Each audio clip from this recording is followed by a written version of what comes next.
സാജിദ് അജ്മൽ വീണ്ടും ചേരുന്നുണ്ട്. സാജിദ്, ഈ ആളുകളെയൊക്കെ ഇക്കരയ്ക്ക് എത്തിച്ചു എന്ന് മനസ്സിലാക്കുന്നു. പക്ഷേ ഇപ്പോഴും പുഴയിൽ വലിയ ഒഴുക്കാണ്.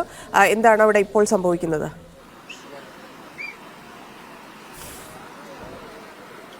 രമ്യ, ആളുകളെ ഇങ്ങോട്ട് എത്തിച്ച് കൊണ്ടിരിക്കുകയാണ്. നിരവധി ആളുകൾ ഇപ്പോഴും ക്യൂ നിന്നുകൊണ്ടിരിക്കുകയാണ്. ഇപ്പോൾ ഏറ്റവും ആശ്വാസകരമായ കാര്യം മീഡിയ വൺ സംഘം ഇക്കര എത്തിയിരിക്കുന്നു. ഇപ്പോൾ എന്നോടൊപ്പം ഇവർ ഉണ്ട്: ഷംസീർ, മഹേഷ്, അതുപോലെ തന്നെ ലയേഷ്, ബിബിൻ ജെയിംസ്, രമേശ് എന്നിവരാണ് ഉള്ളത്. ഷംസീർ, അവിടെ ഇങ്ങോട്ട് വരാൻ പറ്റാതെ ചെറിയൊരു ആശങ്കയുണ്ടായിരുന്നോ? നമ്മൾ രാവിലെ 7 മണിയോട് കൂടിയാണല്ലോ അങ്ങോട്ട് പോയത്. പോകുന്ന സമയത്ത് ഉള്ള പോലെയുള്ള ഒരു ഒഴുക്കല്ല ഇപ്പോൾ നമുക്ക് ഈ പുഴയിൽ കാണുന്നത്. രാവിലെ ഏറെക്കുറെ ഈസിയായി തന്നെ പാലം കടന്നു പോയി, താൽക്കാലിക പാലം കടന്നു പോയിരുന്നെങ്കിൽ തിരികെ ഇങ്ങോട്ട് എത്തുമ്പോൾ മുകളിൽ നിന്ന് തന്നെ വലിയ ഒഴുക്ക് കൂടിയത് കൃത്യമായി കാണാൻ കഴിയുന്നുണ്ടായിരുന്നു. കുത്തൊഴുക്ക് തന്നെ കാണാൻ കഴിയുന്നുണ്ടായിരുന്നു. ഇവിടെ എത്തിയപ്പോൾ ജലനിരപ്പ് നന്നായിട്ട് കൂടുന്നത് കണ്ടു. ചെറിയ ആശങ്ക ഉണ്ടായിരുന്നു. കൂടുതൽ ആളുകൾ ഇപ്പോൾ ഇങ്ങോട്ട് മടങ്ങി വരുന്നു കൂടിയുണ്ട്. ഷംസീറിന്റെ ചെരുപ്പൊക്കെ ചളിയിൽ പോയോ? ചെരുപ്പ് ഞങ്ങൾ അതായത് ചെളിയായിരിക്കുമെന്ന് നേരത്തെ അറിഞ്ഞുകൊണ്ട് ഷൂ ആയിട്ടായിരുന്നു പോയത്. ഒരു അർത്ഥത്തിൽ ഗുണം ചെയ്തു. മുട്ടോളം ചെളിയിലൂടെയാണ് നമ്മൾ മുണ്ടക്കൈ മേഖലയിൽ രക്ഷാപ്രവർത്തനം നടക്കുന്ന സ്ഥലത്തേക്ക് എത്തിപ്പെടാൻ തന്നെ പറ്റിയത്. അത് ഏറ്റവും അപകടകരമായ ഒരു സഞ്ചാരം എന്ന് വേണമെങ്കിൽ പറയാവുന്ന ഒരു സാഹചര്യമാണ്. കാരണം നിലം എവിടെയാണ്, കിണറുണ്ടോ, തോടുണ്ടോ, ഇതൊന്നും നമുക്കെന്നല്ല അവിടെ പ്രദേശവാസികൾക്ക് പോലും നിശ്ചയമില്ലാത്തൊരു അവസ്ഥ ആ മുണ്ടക്കൈ മേഖലയിൽ രക്ഷാപ്രവർത്തനം നടക്കുന്ന മേഖലയ്ക്ക് അടുത്തുണ്ട്. ചെളി നിറഞ്ഞ് നമുക്ക് മനസ്സിലാക്കാൻ പറ്റാത്തൊരു സാഹചര്യമുണ്ട്. അപ്പൊ അതിനിടയിലൂടെ ആയിരുന്നു അങ്ങോട്ടുള്ള സഞ്ചാരം. ഈ ഷൂ ഒരർത്ഥത്തിൽ പ്രയോജനം ചെയ്തു.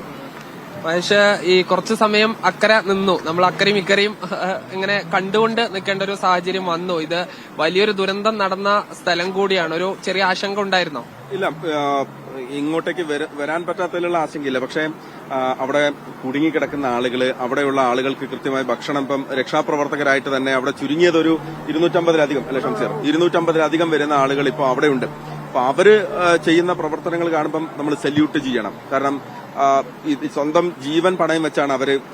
അതെ, നമ്മളൊന്ന് യാത്ര ചെയ്ത ഒരു കുറച്ച് മണിക്കൂറുകൾ അവിടെ നിന്ന് തിരിച്ചു പോരുമ്പോൾ നമുക്കുണ്ടായ അനുഭവം ഇതാണെങ്കിൽ, അല്ലെങ്കിൽ ഒരു ചെറിയ ഒരു സാഹചര്യം ഇതാണെങ്കിൽ, അവിടെ ഇതിനേക്കാൾ വലിയ സാഹചര്യത്തിൽ ഒരു കാലെടുത്ത് വെച്ചാൽ സാധ്യത, ഒരു കാലെടുത്ത് വെച്ചാൽ ആ കാല് നേരെ താഴ്ന്നു പോവുകയാണ്. മുട്ടിന് മേലെ ചെളിയിലേക്ക് പോകും. പിന്നെ ആരൊക്കെയോ പിടിച്ച് കയറ്റുവാണ്. വീണ്ടും അടുത്ത കാല് നിലത്തുറയ്ക്കുമെന്ന് വിചാരിച്ച് അടുത്ത ചവിട്ടുകയാണ്.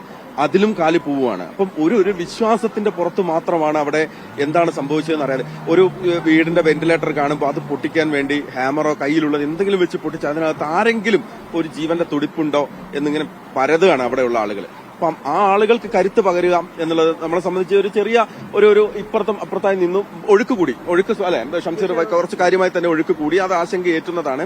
പക്ഷെ ഈ പാലം, ഈ വേലിപ്പാലത്തിന്റെ നിർമ്മാണം പൂർത്തിയായാൽ നമ്മൾ ഒരു കടമ്പ കൂടി കടക്കും എന്നാണ് നമ്മൾ പ്രതീക്ഷിക്കുന്നത്. എന്നാലും എല്ലാവരും സുരക്ഷിതരാണ്. അതോടൊപ്പം തന്നെ അവിടെയുള്ള രക്ഷാദൌത്യം ഊർജിതമായി തന്നെ തുടരുകയാണ് സാധ്യത. ഇപ്പോൾ ക്യാമറ പേഴ്സൺമാരായ ലയേഷും ബിബിൻ ജെയിംസ് കൂടിയുണ്ട്. നിങ്ങൾ സാധാരണ പരിപാടികളൊക്കെ കവർ ചെയ്യുന്നതിൽ നിന്ന് ഒരുപാട് വ്യത്യസ്തമാണ്. ഈ ക്യാമറ സൂക്ഷിക്കണം, ക്യാമറ മഴ നനയാതെ നോക്കണം. അതോടൊപ്പം തന്നെ ഈ വലിയ ചളിയിൽ നിന്നുകൊണ്ട് എന്താണ് അവിടുത്തെ ഒരു അനുഭവം? വളരെ ഭീകരമായിട്ടൊരു അനുഭവമാണ്. ജീവിതത്തിൽ ഇത്ര ഒരു വലിയൊരു അനുഭവം ഫീൽ ചെയ്തത്. അതൊന്ന് മൈൻഡ് ഇപ്പോഴും എങ്ങനെ വലിയ പ്രയാസം തന്നെ. അതെ, ഭയങ്കരമായിട്ടുള്ള പ്രശ്നങ്ങളാണ്. ഭയങ്കര എടുക്കാൻ പറ്റാത്ത രീതിയിലുള്ള അത്രയും വിഷമകരമാണ്. പെട്ടെന്നാണ് പുഴ കൂടിയപ്പോൾ ഞങ്ങൾ വിട്ടുപോകുന്നത്. എന്തായാലും നിലവിൽ ആളുകൾ എല്ലാം തന്നെ ഇങ്ങോട്ട് വന്നുകൊണ്ടിരിക്കുന്നുണ്ട്. ഇപ്പോൾ നൌഷാദ് അലവി IRWന്റെ പ്രവർത്തകനാണ്. നൌഷാദ്, അവിടെ എന്താണ് ഒരു സാഹചര്യം? എന്താണ് ഇത്? 2-3 മേഖലയായിട്ടാണ് ശരിക്കും. ഒരു ഭാഗത്ത് ബോഡി എടുത്തുകൊണ്ടിരിക്കുന്നു, മറ്റൊരു ഭാഗത്തും ബോഡി എടുത്തുകൊണ്ടിരിക്കുന്നു.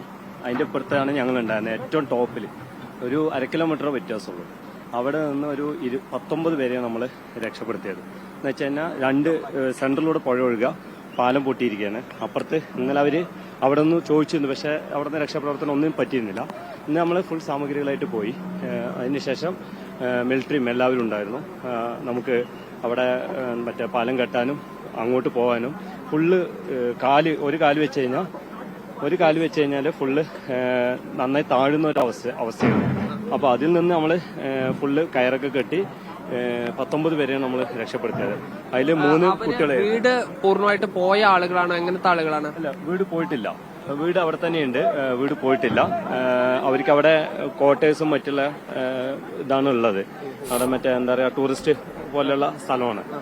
ഇപ്പോ ഈ ക്യാമറയൊന്ന് ജയ്സൽ തിരിക്കുകയാണെങ്കിൽ ഒരു മൃതദേഹം കൊണ്ടുവരുന്നത് കാണാം. ഇത് ഈ ബെയിലി പാലം പൂർത്തിയാകുന്നതിന് മുൻപായതുകൊണ്ട് തന്നെ റോപ്പ് വേയിലാണ് ഇത് കൊണ്ടുപോവുക. ഈ